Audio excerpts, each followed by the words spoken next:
Bhairab railway থানার PF party duty করাকালীন সময়ে গোপন সংবাদের ভিত্তিতে জানতে পারেন যে এক মহিলা মাদক ব্যবসা করার জন্য ট্রেনে ভৈরব প্ল্যাটফর্মে আসছে।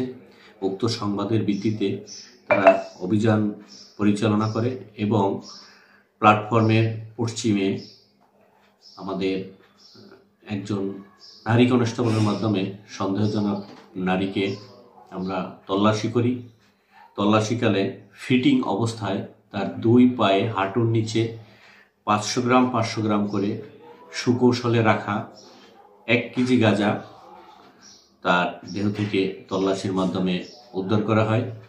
অত্র বিষয়ে দ্রুত জব্দ তালিকা প্রস্তুতপূর্বক আসামিকে গ্রেপ্তার করে থানা নিয়ে আসা হয়।